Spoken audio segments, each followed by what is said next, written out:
Textify is now available in 10 other languages. Check our featured channels. This is the emergency broadcast system. You have been added to this group along with 2 other residents of your local area. This is not spam. This is not a drill. We have created thousands of group chats identical to this one to directly warn citizens about a dangerous phenomenon that is heading to your town. We are going to send you a series of clips. Please watch each one as it arrives. Do not skip ahead. Do not dismiss this chat. Your safety may depend on what you are about to see. What the hell is this? Is this spam or something? Has to be right? How does it even know where we live? Let's begin. Don't move. Just listen to me for a second. Because if you're hearing this at night, it might already be too late. Okay, that's a weird opener. There's something people keep doing without thinking. They go to sleep and leave their bedroom door open. It sounds normal, right? I mean, I do that every night. Same. Everyone does. But it's not, because in certain homes, the door is not just a door anymore. It becomes something else when you stop watching it. Becomes something else. What does that even mean? I don't know, but I don't like how they said certain homes. Like, how would you even know if yours is one of them? That's exactly the kind of thing you wouldn't know until it's too late, which is kind of the point, I think. We tested people who sleep with their doors open, and every single one of them said the same thing. They wake up between 2 and 4 a.m. Every single one of them said the same thing. That's not a coincidence. 2 to 4 a.m. is such a specific window, though. That's not something people just happen to agree on. No, it isn't. And that's what's getting my attention right now. And the room feels wrong. Not scary at first, just incomplete. Like something is supposed to be there, but it isn't visible yet. Okay, now I'm genuinely unsettled. Because I've felt that before, and I always just wrote it off. Most people do. That's probably why whatever this is has gone unnoticed for so long. And then comes the detail no one can explain. They all start avoiding the doorway without knowing why. Without knowing why. So it's not a conscious decision, they just start doing it instinctively. Like something in them recognizes the danger before their brain does. Animals do that all the time. They sense something wrong before humans register anything. Maybe we still have some version of that instinct buried in us. One subject said something strange.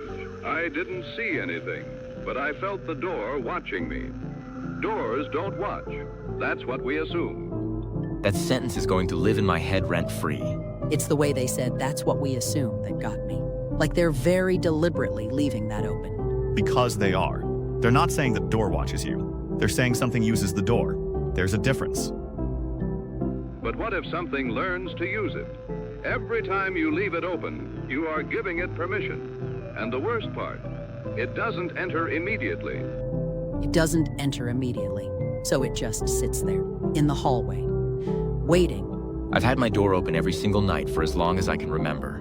I'm not gonna lie, that sentence hit different. Same. But think about it, if something was actually there, surely one of us would have noticed something by now.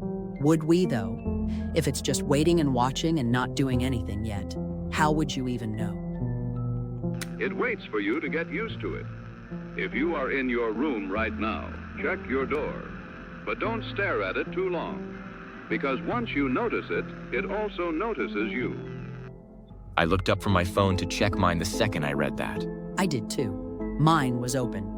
I just closed it. I'm not closing mine yet. I want to hear clip 10 first. Fair enough, but I'm not risking it. Mine's closed.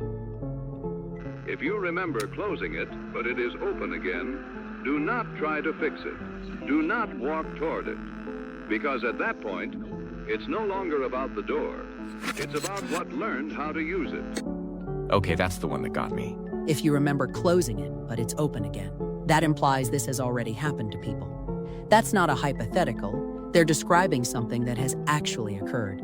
Yeah, I noticed that too. They're not warning you about what might happen. They're warning you about what already has. Those are the 10 clips. Here is what you need to do. Keep your bedroom door fully closed every night from this point forward. Do not open it between the hours of 2 o'clock and 4 o'clock in the morning under any circumstances. If you wake during that window and the door is open despite you having closed it, do not approach it, do not touch it, and do not look at it directly for longer than a few seconds. Move to the corner of your room furthest from the door, keep your back to the wall, and wait until morning. The government is currently working on a full resolution to this threat. Follow these instructions in the meantime and do not deviate from them. We wish all three of you luck. This group chat is now closed.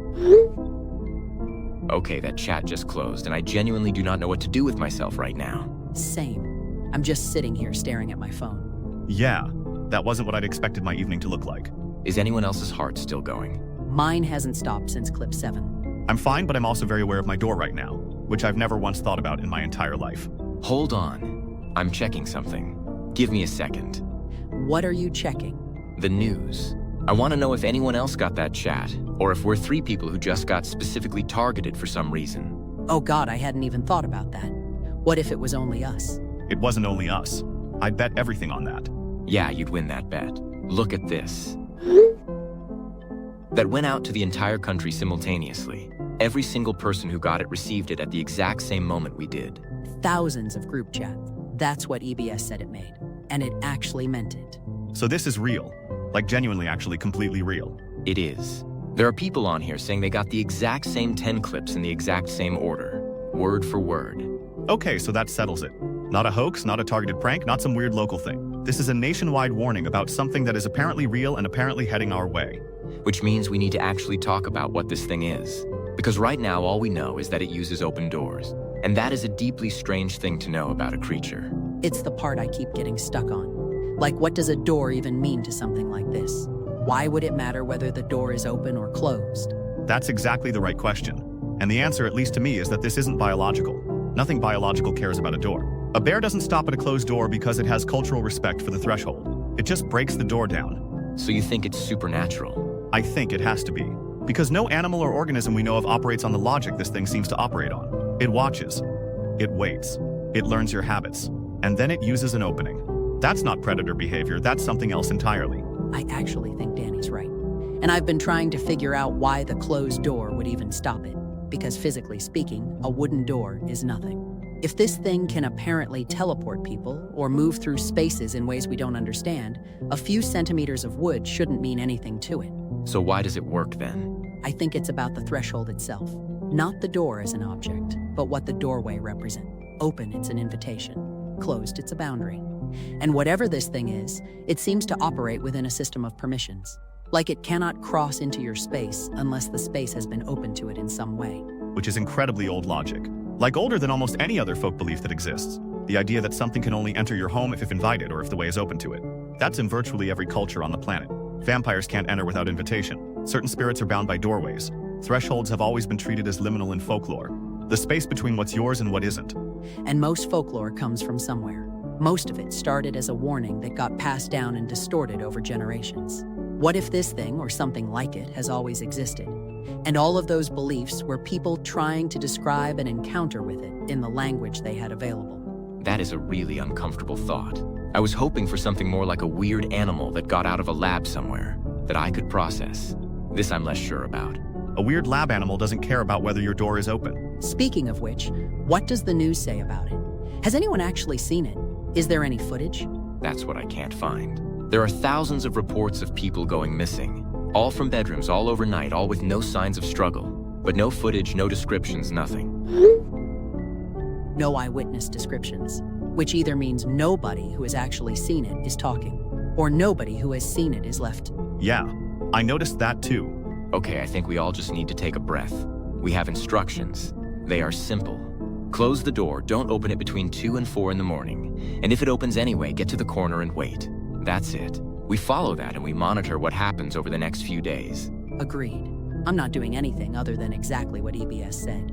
Not until we know more. Yeah, I'll follow the instructions. Good. We all do this together and we keep each other updated. Every morning, one of us checks in, just so we all know everyone is okay. Deal. Deal. Morning check-in. Everyone still here? Yup. Door was closed all night and nothing happened. Same. All clear. Good. That's 7 mornings in a row now. 7 nights, 0 incidents. I'll take it. Yeah, although I'm not entirely sure how I feel about that. What do you mean? Nothing happening is the good outcome. Is it though? Or is nothing happening just the thing that's supposed to make us feel safe? Danny, it's too early for this. I'm serious. Think about it. We've all been closing our doors every night for a week. Nothing has happened to any of us. Nothing has happened to anyone we know personally either. That's because everyone we know is following the instructions. That's the point. Maybe. But here's what's been bugging me. Name one person. Not on the news, not in an article, not in a Reddit thread somewhere. An actual real person that either one of you personally knows who has had a direct encounter with this thing. I mean, I don't know anyone who's seen it, but that's because everyone is following the instructions. That's a circular argument, though. You're saying no one has seen it because everyone is avoiding the conditions that would cause them to see it. But we only know those conditions matter because the news told us. And the news got it from EBS. And EBS is a system none of us can actually contact or question. The disappearances are real, though. 30,000 people, Danny. That's not fabricated. I'm not saying the disappearances are fake.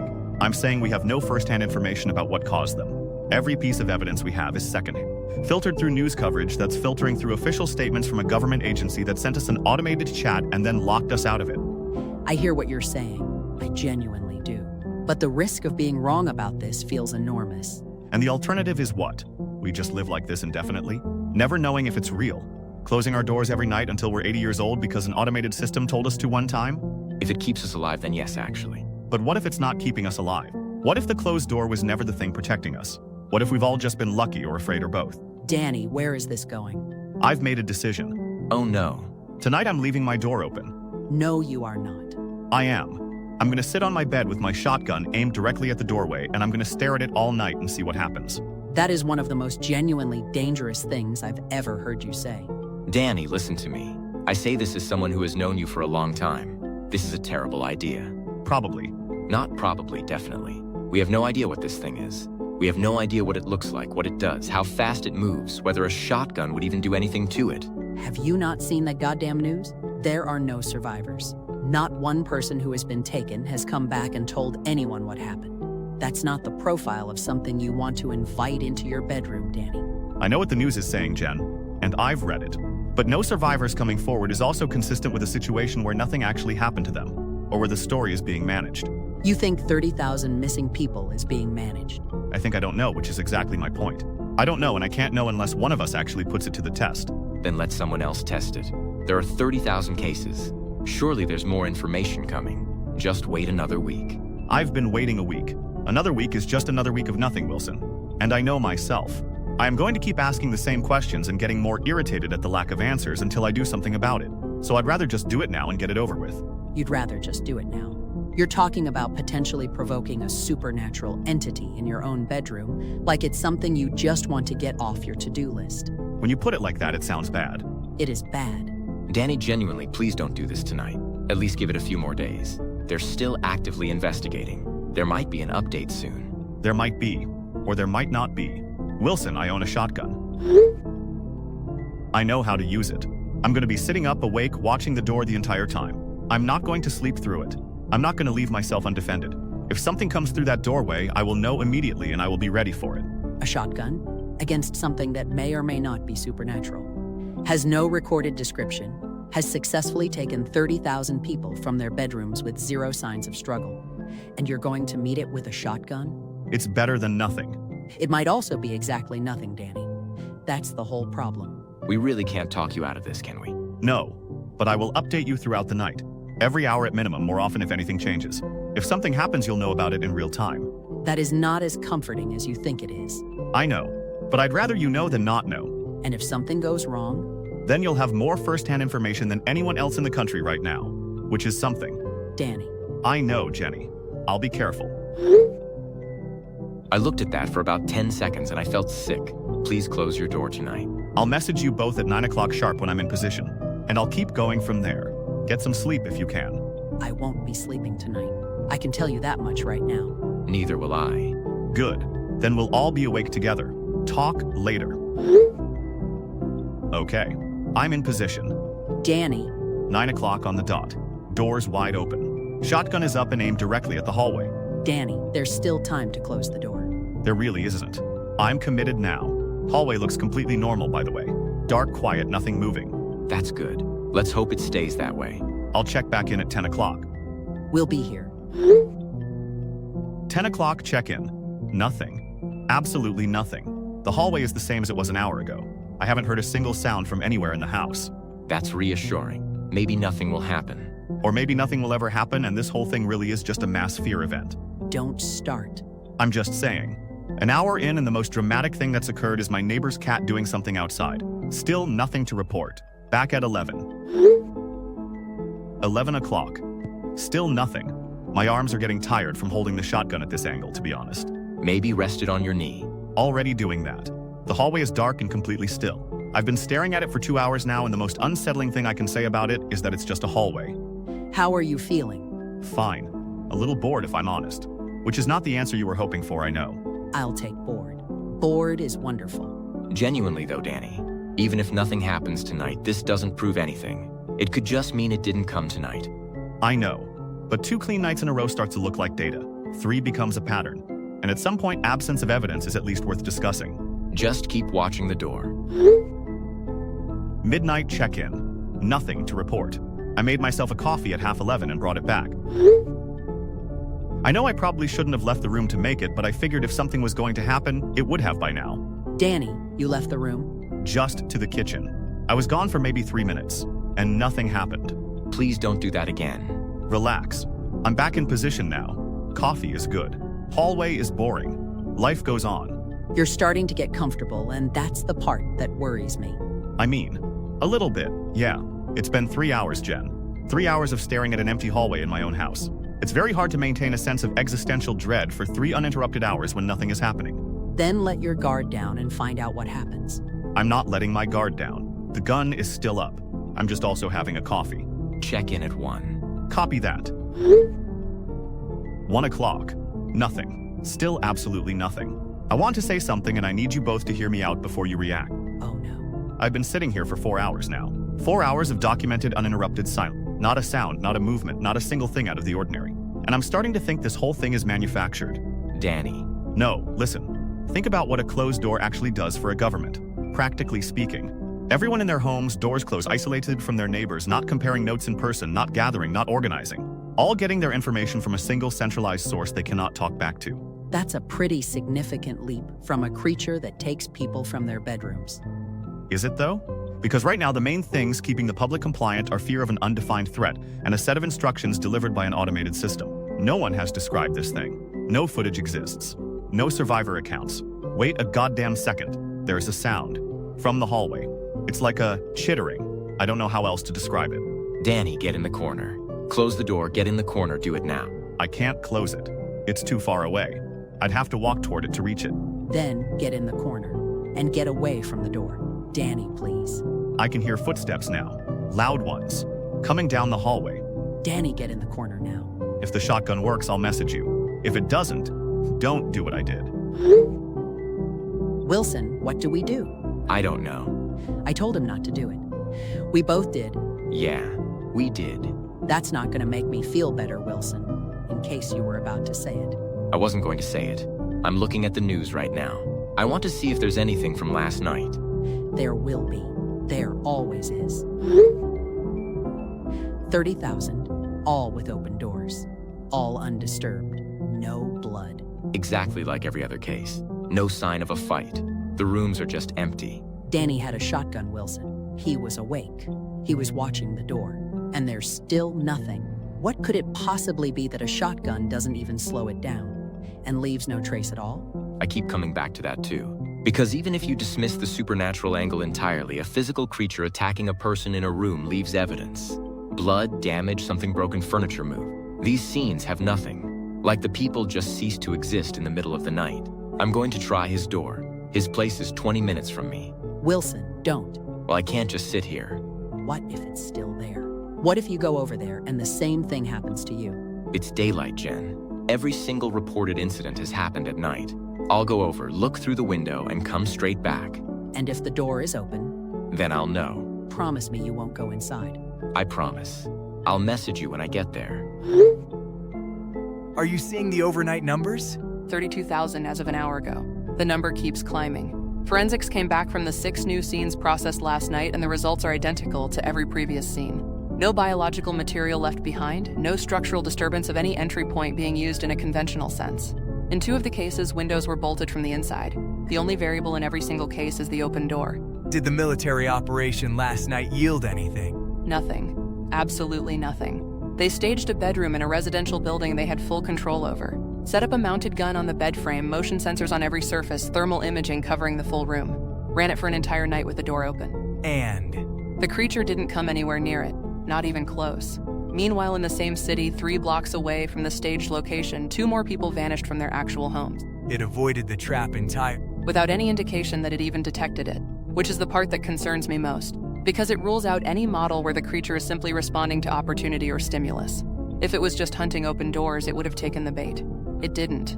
Which suggests it's making a more specific selection. Or responding to a more specific condition. That's what I've been working through this morning. Walk me through it. The military setup was controlled, prepared, and populated by armed personnel who knew exactly what they were doing. Nothing about it was vulnerable in any genuine. The door was open, but the situation behind it was the opposite of exposed. Right. So the door is necessary, but not sufficient. Exactly. The open door is a condition, not a trigger. Something else has to be present for it to act. And I think that something is genuine vulnerability. A real person alone, unguarded in the actual sense, not just physically, but in terms of awareness and intent. That's a very unusual set of parameters for a predator.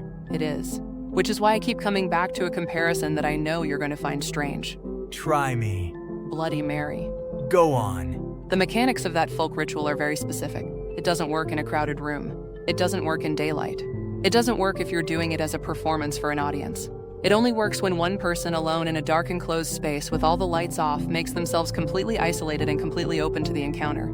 Every layer of the ritual is about stripping away the conditions that make a person feel safe and replacing them with the specific conditions of genuine unwitnessed vulnerability. And you think this entity operates on equivalent logic? I think the folk tradition may have developed around an encounter with something that does. Something that can only approach when a person is genuinely alone, genuinely unguarded, and genuinely open in the way that sleeping with your door unlocked in the dark makes you. Where are you going with this? I want to use myself as bait, Nigel. Real bait, not a staged room with guns. Me. Alone. Door open. In my actual home. With no weapons and no backup in the room. You're suggesting you intentionally recreate every condition these victims were in when they disappeared? Yes. Because that's what the creature is actually responding to. And until someone replicates those conditions deliberately and survives long enough to report back, we have nothing. We have 32,000 missing people and a folder full of undisturbed crime scene photographs. You understand what you're proposing? I do. And you've thought it through. I haven't thought about much else for the past 3 days. All right, then I'm not going to tell you not to. That wouldn't be the right call, and we both know it. But we're doing this properly. I want you messaging me throughout the entire night. Every observation, every sound, every change in the room. And I want a second phone on your person when you go in. Back pocket silent location services. A backup signal. If my read on this thing is correct, it may have some form of displacement ability. Some way of moving itself and whoever it takes to a location that isn't the bedroom it entered from. If that happens and it takes your primary phone, the second one travels with you. And I'll still have a signal to work from. That's a smart call. It's a necessary one. Get some rest this afternoon if you can. We'll start tonight. I've been thinking about everything we discussed this morning, and I want to be clear with you before tonight begins. Your Bloody Mary framework is the most coherent model we have right now. It accounts for the military failure, it accounts for the consistency of the victim profile, and it accounts for why the creature has never once been observed in any condition other than the one it chooses. I've been running it again in my head all afternoon, and I keep landing in the same place. Every folk ritual that follows that structure is built around the same core mechanic. You have to mean it. You have to actually be alone, actually be in the dark, actually be open to the encounter in a way that isn't performative. The moment it becomes a controlled experiment, the conditions stop being met, which is exactly what went wrong with the staged bedroom. Agreed. Which is why tonight cannot look like a controlled experiment. It has to be as close to the genuine article as you can make it. No weapons in the room. No visible backup. Just you, the open door, in the dark hallway. I know. I've already cleared the room. Good. That looks right. Now I want to go over the communication plan one more time, so we're both clear on it. Go ahead. Your primary phone stays in your hand throughout the night. Message me with everything. Sounds, movements, changes in the room, changes in how you feel, anything that deviates from baseline. Even if it seems insignificant, I want it logged. Understood.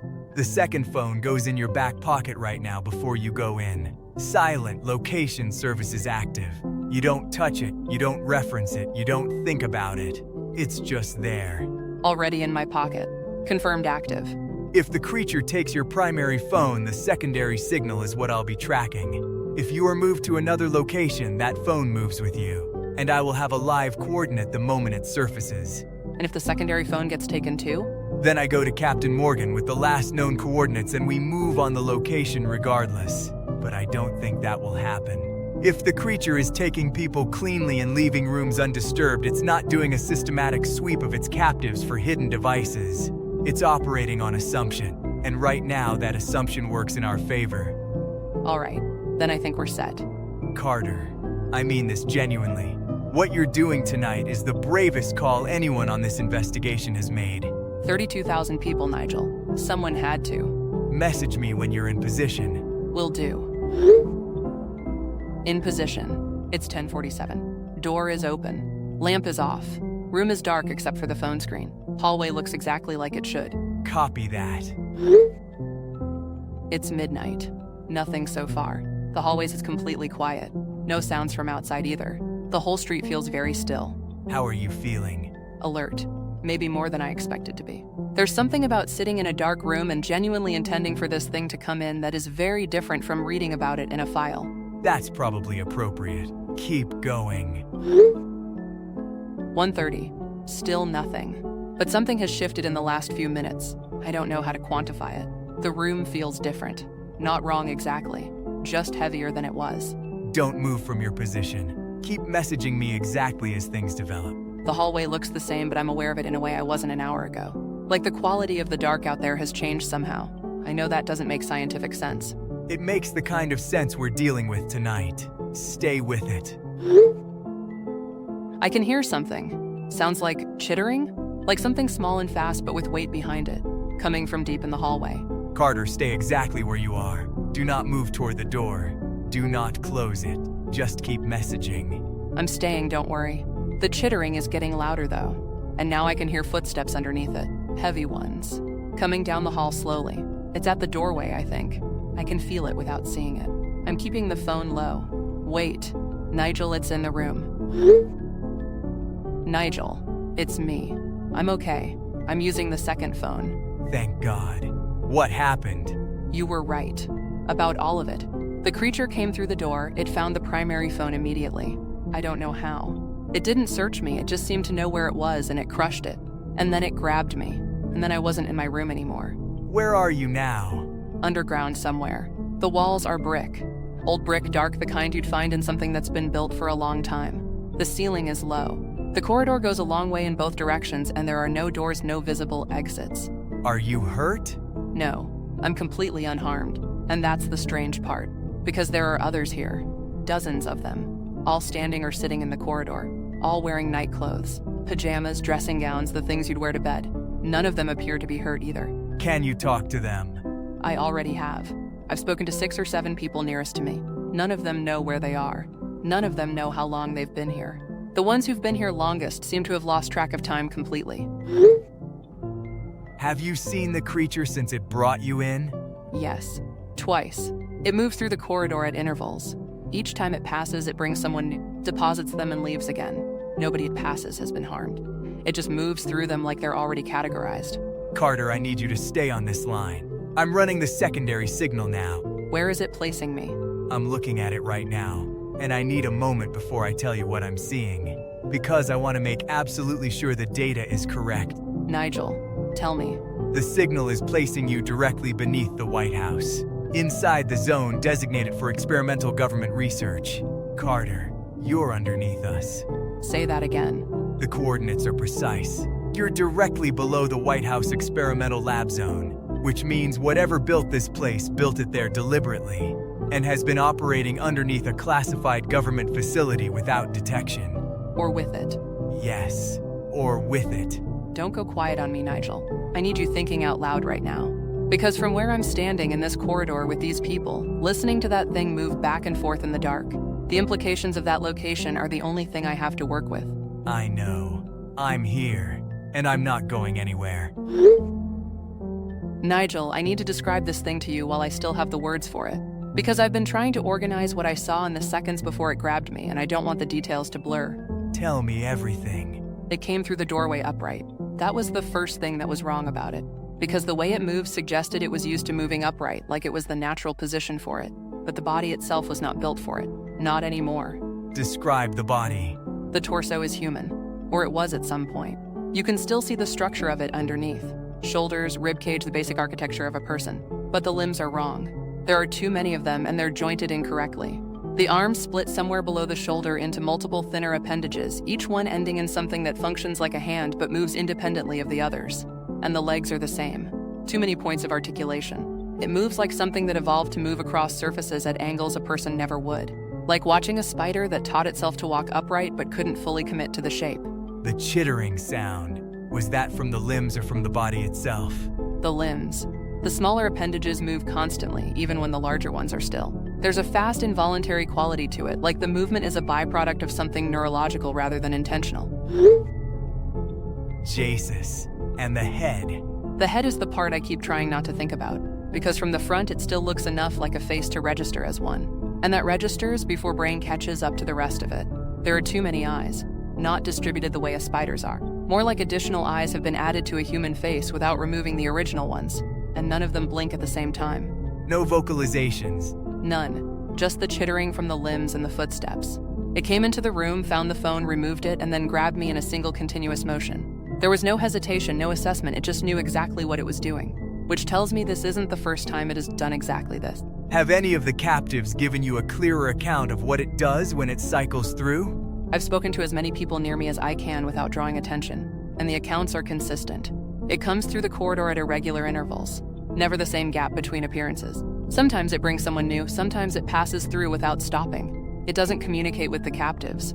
It doesn't feed them, it doesn't restrain them, it doesn't threaten them. They're just here, being kept. None of them have been harmed. Not that I can see. There's a man here who says he's been in this corridor for what felt like weeks. He's thinner than he should be, dehydrated. But he's alive and he's coherent. Whatever the purpose of this is, it isn't immediate harm. Which is exactly what makes this harder to categorize. Because a creature that kills its victims leaves a forensic profile you can work from. A creature that takes them and keeps them with no apparent purpose is a different problem entirely. I've been sitting with that since I got here. The only framework that makes any sense to me is collection. Something is gathering people for a reason we haven't identified yet, and the location might tell us what that reason is. That's exactly what I want to work through with you now. Because the location is the part that changes everything about how we've been reading this. We've been treating this as an unknown predator operating independently. But nothing operating beneath a classified government facility is truly independent. Something put it there, or found it there, or built whatever infrastructure you're standing in right now. And has been running it without detection beneath a facility that is already classified. Which means whoever is behind this didn't just need secrecy. They needed the specific cover of that location. The experimental lab zone already off limits to standard oversight.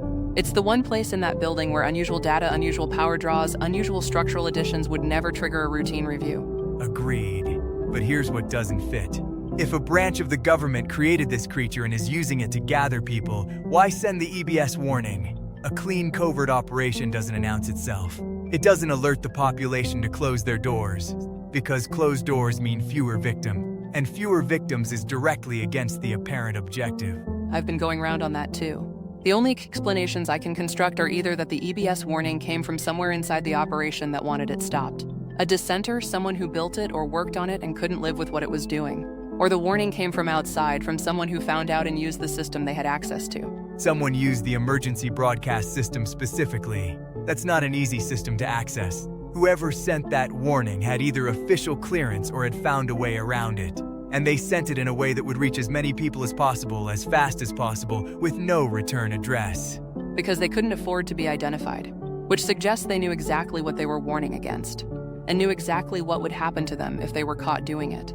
Carter, whatever this is, it runs deeper than either of us assumed when we started tonight.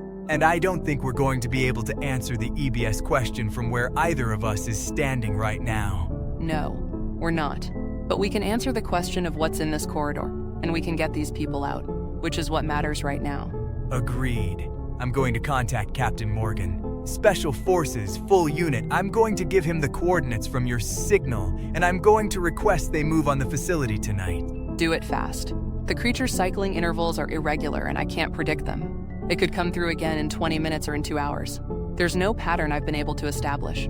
I'm making the call now. Keep the second phone on you and keep it silent. I'll message you the moment Morgan confirms his unit is moving. Understood. And Nigel, tell him to be careful with the entry. Whatever built this corridor built it for a reason. And whatever the creature is, it knows this space better than we do. I'll tell him. Give me 20 minutes. I'll be here. Dr. Nigel, we're moving in now. 12 men, full kit, entering the White House via the lower service access. The president has been briefed in the last hour. He has confirmed that he has no prior knowledge of any authorized operation beneath the experimental lab zone. None whatsoever. Understood, Morgan. Agent Carter is live on this channel from the secondary phone. She is inside the holding space right now. She can relay from the inside as your men descend. I'm here, still in the corridor. The creature passed through approximately 40 minutes ago and brought 2 more people in. It hasn't returned since. Move fast. Copy that, Carter. We are through the service level now and moving toward the sub-basement access. Standard lab zone down here is exactly as cleared. Nothing unusual until you hit the secondary corridor branching left off the main passage. That's where it changes. What are you seeing? The walls shift from poured concrete to brick about 30 meters in. Old brick. This wasn't built when the rest of the facility was. This was built under it. Someone excavated beneath a classified government sublevel and nobody flagged it. Keep going. We are past the brick threshold now. And I need to tell you both what we are looking at, because I want it logged before we go any further. Go ahead, Morgan. The corridor is wide. Wider than Carter's holding space based on her description, and it runs the full length of what I'd estimate is 150 meters. Both walls, floor to ceiling, are lined with cylinders. I can't give you an exact count right now, but there are hundreds of them. Each cylinder contains a person, or something that was a person. They're alive. We can see movement in some of them, but they're not fully people anymore. Describe what you mean by that. The transformations are at different stages. Some of them still look mostly human. You can see a person's face, their hands, the shape of them. But even those have additional limbs developing at the joints, small ones, just starting. Others are further along, significantly further. The limb structure Carter described in the creature, split below the shoulder, too many articulation points, the arachnid configuration. We are looking at people being converted into the same form. Morgan, that's what it's collecting them for. Not storage. Replication. It's building more of itself. Or more of whatever it originally was. Morgan, how far are you from the secondary corridor? We are moving through the cylinder room now. Far end has a passage continuing deeper that matches the coordinates for Carter's position. We should be at the holding corridor in under 2 minutes. I'll watch for you from this end. The corridor here is long and straight. I'll be able to see your lights before you reach us. Keep your position, Carter. Don't move toward us. Let us come to you. Understood. I can see lights at the far end of the corridor. I can see your men, Morgan. There are people all around me, dozens of them. Tell your men to move carefully. They're frightened. They don't know who you are. Copy that. Morgan, Gerter, and the captives moving toward the exit as fast as you can. Don't wait in that corridor longer than necessary. Contact. The creature is in the corridor. It came from the ceiling. Crap. It dropped into the corridor from somewhere above the captives and it went straight for the soldiers. It's not touching the civilians. It's only going for the soldiers. Carter, get the civilians moving toward the exit. They won't move. They're frozen. 2 men down. It's moving too fast. Conventional rounds are doing damage, but it's not stopping. It just keeps moving. Fall back and regroup. We are trying. Carter, get out of the corridor. I'm moving. There's a passage to the left of the main corridor. I didn't see it before because the light doesn't reach it. I'm going in. Carter, stay on the line. Whatever you find in there, keep messaging. I'm in. It's a chamber, smaller than the corridor. The walls are the same brick, but the ceiling is lower.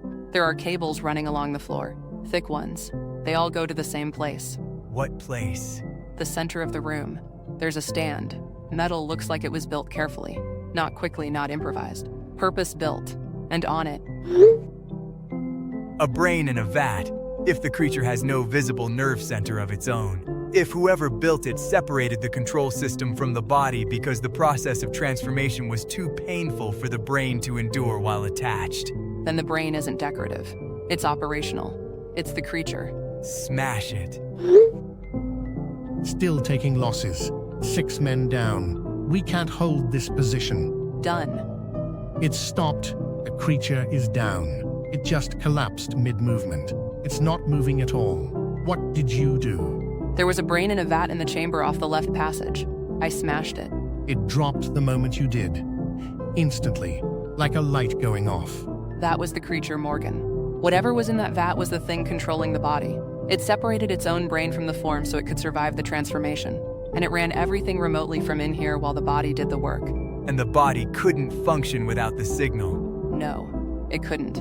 I have 6 men down, all alive but injured. We're getting the captives out now. The cylinder room is going to need a full medical team. Some of those people in the tanks are going to need immediate intervention. Morgan, make sure nobody goes back into that chamber before forensics have been through it. There will be records in there. Notes, logs, whatever documentation this thing kept on its own operation. We need all of it. Understood. It'll be sealed until your people get here. Carter, how are you? I'm standing in a small, dark room with smashed glass around my feet and cables that aren't connected to anything anymore. I'm fine. But Nigel, whoever built that stand knew exactly what they were building it for. The vat was fitted. Custom fitted. Someone measured this, planned this, constructed this, and then put themselves into it. This was not an accident. And it was not a government program, not in any sanctioned sense. Because no government program builds its command center around a single human brain in a jar and then hides it beneath its own most classified facility. This was one person, working alone or close to it, for a very long time. Get out of that chamber. Get into the corridor with the others. And then we will go through everything those notes contain. But not tonight. Tonight is done. Mr. President, thank you for joining this channel. Agent Carter and I have spent the past 4 days going through every document recovered from the chamber beneath the experimental lab zone. We are ready to give you a full account of what we found. I've been waiting on this. My people have been giving me fragments and I want the complete picture. Go ahead, Dr. Nigel. Mr. President, I'll start with what we know about the individual responsible. His name was Dr. Fowler, Dr. Edmund Fowler. He held a senior research position within the classified experimental lab zone approximately 11 years ago. His specialization was cellular biology with a focus on structural destabilization at the molecular level. He left his official position 14 years ago under circumstances that were recorded as voluntary resignation. No investigation was opened at the time. No security review was conducted following his departure. And no one followed up on what he had been working on in the months before he left. Why not? Because his official project file was closed cleanly. All the documentation that existed at the surface level indicated a completed and archived research program. What no one knew is that Dr. Fowler had been running a second program simultaneously, entirely beneath the one on record. Physically beneath it, as it turned out. He excavated and constructed the sub-level infrastructure himself over a period of years, using equipment and materials diverted from approved projects in quantities small enough never to trigger a supply audit. He built that entire space without anyone noticing. He did. And the notes make clear that this wasn't an impulsive decision. Dr. Fowler planned the concealed facility years before he left his official position. He was already building it while he was still employed. His resignation wasn't voluntary in the conventional sense. He left because the work he needed to do next could not be done within any sanctioned framework, and he had already created the conditions to continue it without one. What was the work? The notes are extensive on this point. Dr. Fowler's central research question was whether the cellular structure of a living organism could be made to temporarily destabilize, not destructively, not in a way that kills the tissue, but in a controlled and reversible way that allows matter to pass through other matter. Effectively, he was attempting to engineer biological teleportation by making the cells of a body capable of briefly becoming permeable to solid objects. That's what it was doing. Moving through walls, through closed doors. Through anything solid, yes. The open door condition that the EBS warning described was not a limitation of the creature. It was a behavioral pattern Dr. Fowler engineered into it deliberately.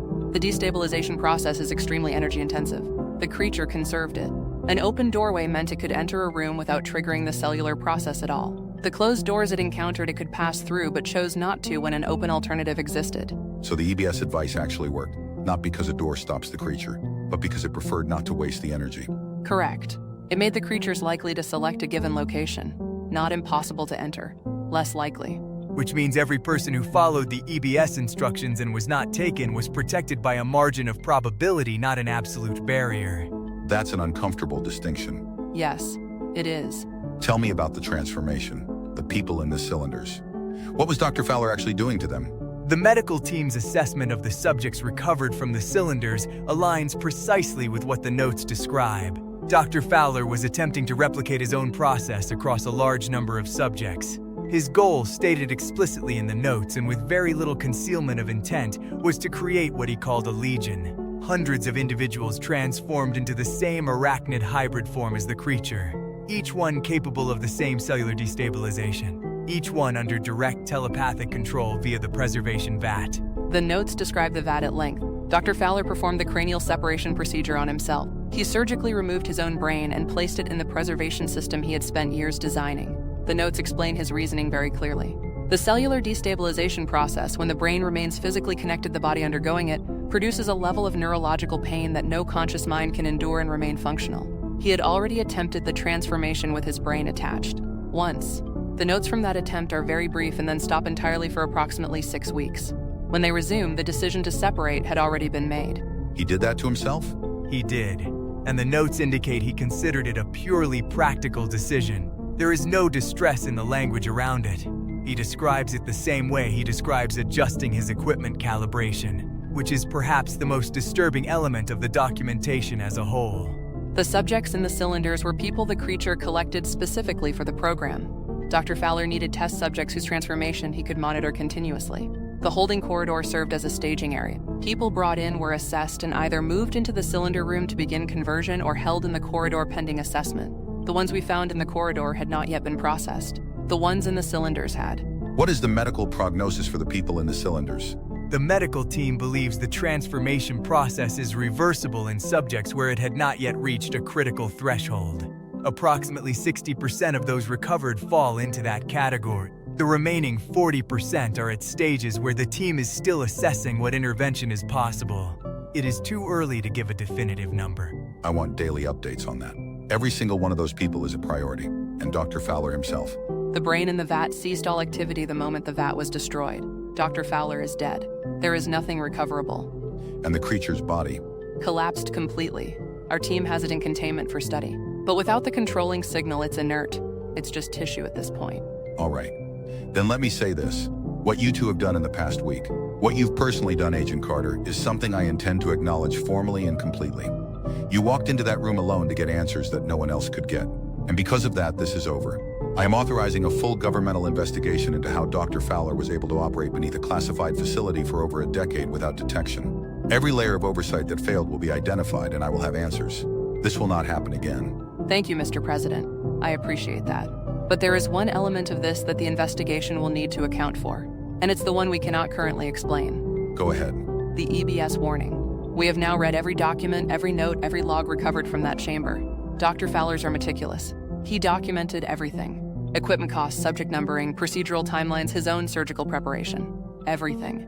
There's no reference anywhere in his notes to the emergency broadcast system. Whoever sent that warning knew enough about the creature's behavior to describe it accurately. They knew the open door pattern, the 2 to 4 a.m. window, the way it selects locations. That level of knowledge does not come from guesswork. Someone with direct knowledge of Dr. Fowler's operations sent that warning, and then covered every trace of having done so. Are you saying there was someone else involved in this? We don't know. That's the honest answer. Dr. Arf no indication of any collaborator. But they also give no indication of how anyone outside the operation could have known what they knew. Someone sent that warning. Someone saved a very significant number of lives by doing it, and we have no idea who that was. Then that is what the investigation finds next. Agreed. It has to be. Yes, it does. Hey, I'm home. Danny, Oh, thank God. are you okay? I'm okay. I'm home, I'm sitting on my bed, and I'm genuinely very happy to be here. What happened to you? From the moment you stopped messaging, we need to know everything. Yeah, I figured you would. Give me a second to get my head straight because I've been trying to work out how to explain this in a way that doesn't sound completely unhinged. Danny, you were taken by a spider monster and held underground beneath the White House. I think the bar for unhinged has already been cleared. Fair point. Okay, So the last thing I sent you was that the shotgun hadn't worked, or I implied it hadn't. What actually happened is that I fired it. Twice. And it did do damage. I could see that it did. But it didn't stop. It just kept moving toward me like the shots were an inconvenience rather than a threat. And then it grabbed me. And then I wasn't in my room anymore. Just like that? No transit sensation of moving? Nothing. 1 second I was on my bed looking at this thing coming through my doorway. The next I was standing in a brick corridor in the dark surrounded by about 40 other people in their pajamas. Wilson sent me that when you were still missing. It's from the news coverage of the rescue. Is that what it looked like? Almost exactly. Although the real version smelled considerably worse. A lot of those people had been there for a while. How long were you in there before the soldiers came? I genuinely don't know. There was no light source that changed. No way to track time passing. My best guess is somewhere between 6 and 12 hours, but I couldn't swear to it. It felt both very short and very long at the same time, which I know doesn't make sense. Were people hurt? While you were there, did it do anything to the people it was holding? No. That was the strange part. It just kept cycling through. Coming in, dropping someone new, leaving again. It never interacted with anyone already in the corridor. Never threatened anyone, never touched anyone a second time. We were just there. Being kept. Do you know why yet? The news has been filling in the gaps since I got home. One scientist. One rogue scientist working completely alone or close to it for over a decade.